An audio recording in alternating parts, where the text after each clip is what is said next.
картите. Сега ще ви покажа един много лесен трик, за който се иска едно тесте с карти. И освен това се искат 4 аса. Ето ги тях. Сега можем да започваме. Освен 4 аса обаче се искат и произволни 12 карти.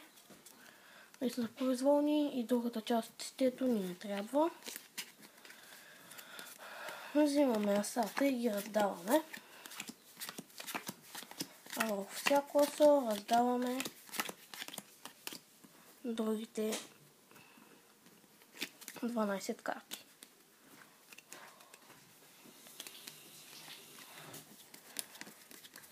След това правим това. И отново раздаваме картите.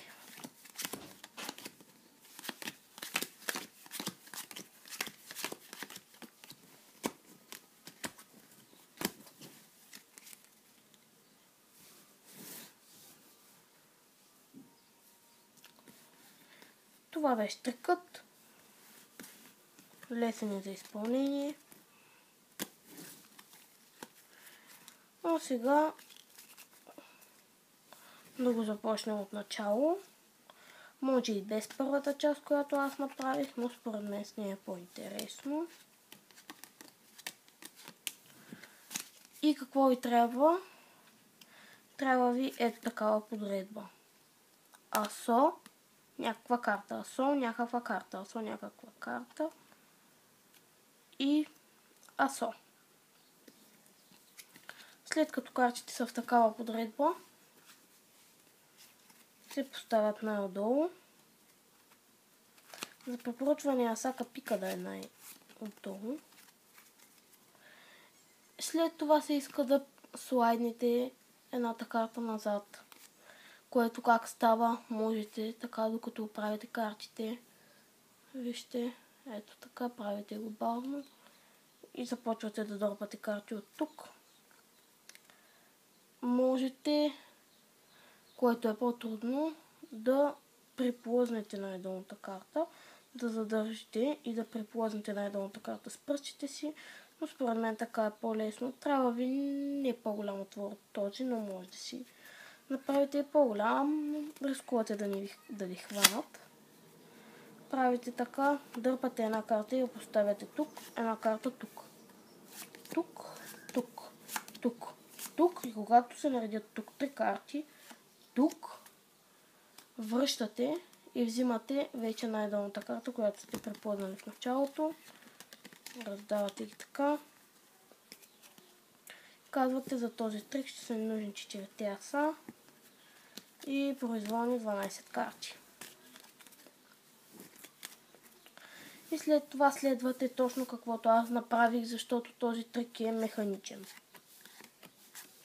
Тук трябва да се раздадат карти. Препоръчвам ви да ги раздавате една по една, защото после, напред трика, трябва задължително да бъдат раздадени една по една картите.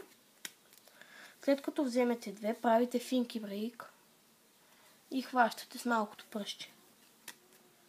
След това взимате тези карти, като ги вземете, ги обръщате и почвате, слагате от тази и после давате една по една. От всякъде. За да как да сте сигурни, че не сте объркали. Да речем, по някое време си мислите, че сте сложили една карта повече, но не сте сигурни. Или пък сте сигурни, но пак не е чак толкова. Ако завършите на асо, сте го направили добре. Ако не завършите на асо, значи има нещо грешно. След като завършите на асо, раздавате една по една карти.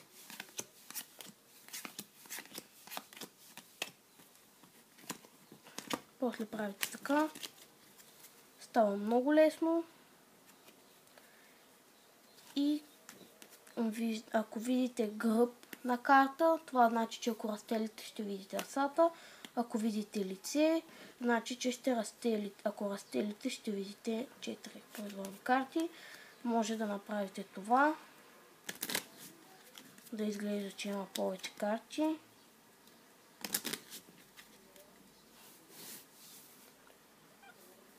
и разтилате така, за да се види всичко.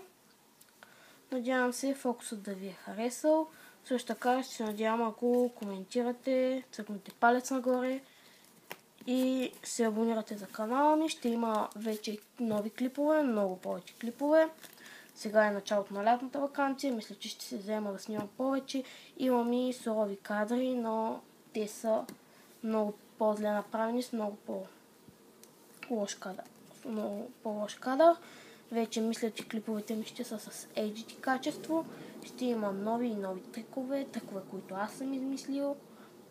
И такива, които съм научил, какъвто и този. Мисля, че последният ми трик беше, който снимах, не съм сигурен. Трик 6 карти, той ще бъде разкрит вече официално. Ще направя само инструкциите. И се надявам да ви хареса и да следите клиповете ми от тук нататък. Благодаря ви.